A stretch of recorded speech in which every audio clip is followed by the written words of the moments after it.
friends, I am Rob, the Dungeon Tutor, and here we are for another session. So this one I'm talking about something I've referenced before in videos, especially on my Lair of Omnicide channel, is style. And what does style mean in a game anyhow?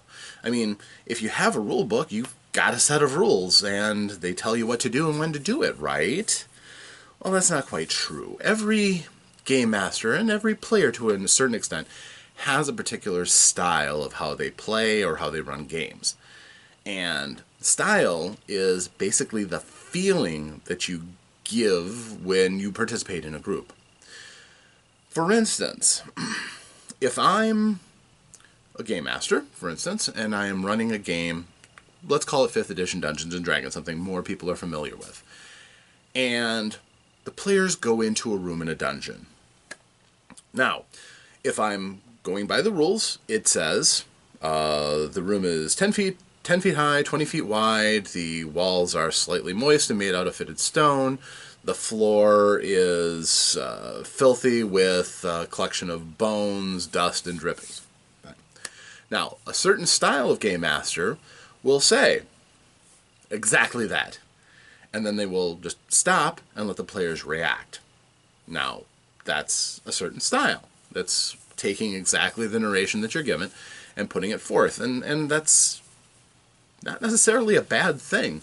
It gives all the concise information that the writer felt it was necessary to impart, and the players come to certain expectations in that style. They're like, okay, well, we'll get a load of information, the first things that we see, and the information that we could empirically determine.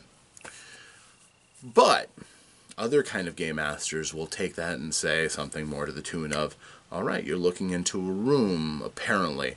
The walls widen out beyond your vision on either side of the tunnel, and you see that they stretch out maybe 15, 20, 25 feet or so. You haven't measured it yet, so it's a decent distance.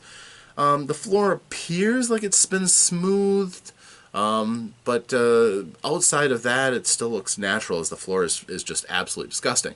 Your characters smell, and they take into account what is around that they might smell. Your characters feel breeze blowing by because it's going to betray that there's another tunnel further. They take what's there and they add their own spin to it in a way that makes sense to them. And that's more of a style. It's trying to be more immersive than even the basic information that the module adventure gives, by trying to take into account where the players are and having a gift for being able to portray more information that the players can find useful or possibly just interesting. Now, is one better than the other? No, they're different styles. So style doesn't necessarily mean quality. It just means the way that you feel comfortable in running, and that is going to flavor your game. Now, sometimes style can be something more concrete. For instance, if your players walk into a room and you look, because you have a Game Master control sheet and you know what their numbers are, and you say, okay, Phil, your ranger Rogal, happens to notice that there's a glint over in the corner, noting that Rogal has a very high passive perception. And it's glinting redly in the corner. And they're like, oh, okay, cool. We'll go and we'll check on that carefully. Another game master might say, all right, you go into the room. What's everybody going to do? Okay, you guys are doing that, you're doing that. You're examining, you're searching, okay. And no mention of that glint until somebody actually looks over in that direction. They've taken out the idea of the passive perception, seeing everything around them and applying that perception to everything in the area, which technically I think is more of a style than actually following the rules strictly. And other people interpret that differently. But their style is more that the players' deeds and what they say their characters are doing is more important than just reading through the description of what's there. Just because you have a high passive perception, that's useful when somebody is trying to sneak up on you. but maybe it's not as important, say, to find all the hidden areas of a room. You have to actually go in and look for those kind of things. And that can be how different players, even though it seems like a relatively small thing, can have a different flavor to your game.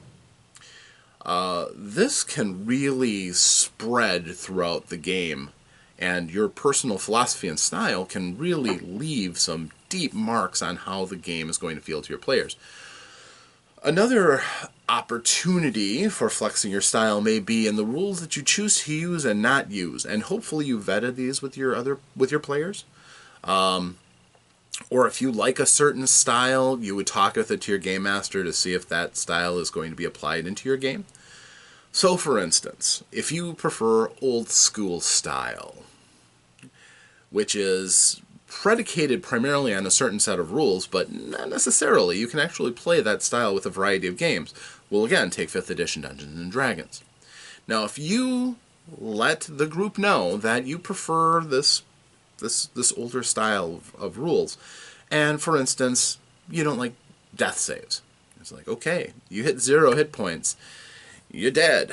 That's how it goes. But your characters have generally a fair amount of hit points. Your averages are better than they were back in the old days, and you have all these marvelous skills and things. So maybe you're okay with that. Maybe, the possibility of character death being a little bit more likely, you're fine with. Maybe you have a matrix that makes character creation faster so that you don't get a chance to be as attached to those characters. Maybe you just roll randomly for backgrounds and things, and don't worry about things like goals and bonds and motivations. You'll find through good roleplay that you want to reward players with inspiration if you use that mechanic. This particular style means that your characters, by design, are going to be quicker, faster, not feel like they are an integral part of the story that must be there in order for the story to make sense, but instead are happenstance adventurers that get by because of your skills, less so than the story is carefully crafted to unfold before their very eyes, as is more common in an adventure path scenario. Maybe you also like the idea from, again, old school, that, again, the players' actions matter more, and then that example of using that passive perception only applies as a target number that enemies trying to stealth on you have to hit. After that, it's still going to completely rely on you seeing and doing things. And maybe you're the kind of game master who says, okay, you've just described out to me what your character does, so there's really no reason to roll for it. Your character succeeds. And you'd be like, but I have a really good skill in that. Yeah, and you succeeded. You just did a fantastic job, and because your character is so skilled, I see no reason to even roll dice for it. Congratulations, you did it. Let's move on. That's style. I can't tell you how many times I've played games, and it's like somebody beautifully narrates what their character does, and the game master goes, okay, roll for it, and they roll pitifully, and they're like, well, you had every good intention of the world, but, it didn't work out the way you wanted it to. And I do that sometimes myself. Again, styles are rarely right or wrong. They're oftentimes a very just a view of how the rules should be implemented, or which rules are even all that important. And style is something that you just kind of feel once you get into the game with someone.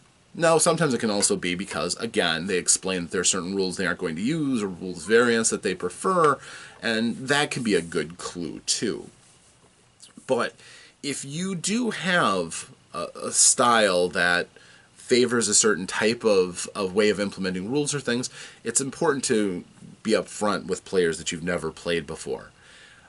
Because, again, their expectations might be that you are going to use rules exactly as they stand, and that may change the choices that they made for their character creation. Of course, with pre-generated characters, you don't have to worry about that as much. So conventions and one-shot games, that's not really as much of an issue. But it can be important for you to feel comfortable in the way you're playing and in a way that makes sense to you. And that will affect your entire world and the experience of anybody who's playing in your game. So, something to think about, certainly. And again, there will be styles that you will prefer. You'll cultivate your own style. And styles, by the way, I've talked a lot about game masters. They also impact the players too. Players have their own styles. You often hear me talk about narrative style versus simulation style, meaning you, as a narrative style, prefer to, more freely explore the story and not concentrate as much about the minutia of details and precision in your rules portraying every single thing that can happen. You'd prefer, for instance, something that makes sense to the story, not necessarily something that has to be plotted out by rules and figure out which rules support that outcome or always have to go for a particular outcome in a story. And somebody who wants to simulate their world, then they're going to be more focused on the rules that allow that world to come to life and make sense to them. So that could be a corner piece in style. And oftentimes one of the first things that you really notice in a person's style, do they favor narration? Do they favor more of the challenges in the role play of it, as opposed to the challenges in the survival of it and advancement through it? So yeah, and style, again, it's really kind of tricky because there's no right and wrong. Again, a style is what you want to do in your game and how you make sense of the game world and rules working together. And there are going to be some styles that just don't work for you. Sometimes you'll really have an issue with a person's style, and it just kind of grates. If you're used to a narrative style and somebody comes out with this with a very, very by the books simulation game, you can struggle to entertain yourself in a situation like that. Even if it's masterfully run, the person knows all the rules, they set up very interesting and varied encounter challenges, great. But if you're not getting what you want out of the game, that can be a challenge. It really can. Adapting yourself to other people's styles is a lot harder than just learning a new set of rules in many cases. Now, you can run games badly. You may bollocks the rules all up, and it's not a matter of choice. It's a matter that you didn't bother to learn the rules or you never really understood the rules. That's different. That's not just doing it for the sake of style. That would be like having a book that's barely edited or edited with bad grammar involved and saying, it's just a style. No, it's not. It's just bad. So it is possible to run games badly. And that's not really what we're talking about here. Again, we're talking about what somebody conscientiously decides, or sometimes subconsciously. You get used to your style and you just kind of fit into it, sometimes no matter what game you play. And it can be a challenge for a game master to explore different kinds of styles. We'll talk about certain styles at various points, but I just wanted to kind of give this overview on exactly what style is, how it can work, and how it can change your experience within the game. Something to get used to if you are going to go to conventions and play with strangers is that not everybody shares the same style, and sometimes a given scenario may require a style, maybe one that you're not as polished on.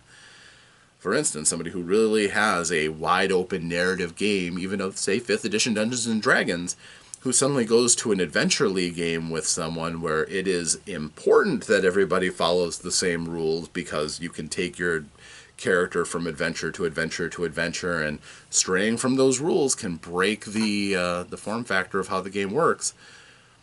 You might find yourself really kind of having a rough time. And I can speak from experience on that. So, for the record, my style is somewhere in between. I do like rules. I do like having reasons for things and players to have expectations on how we can resolve certain issues.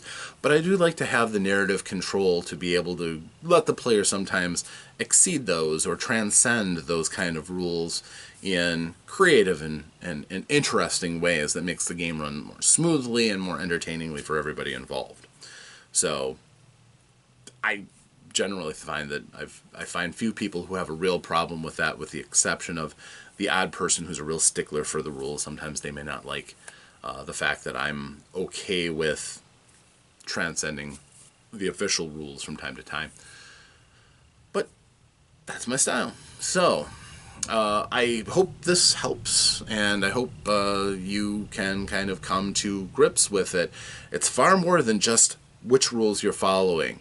It's sometimes why you follow certain rules and how you follow certain rules, and the game master's role is arbiter of how rules are interpreted. And interpretation, there's a vast galaxy of choices for how certain rules are implemented and interpreted, so at least in most good games.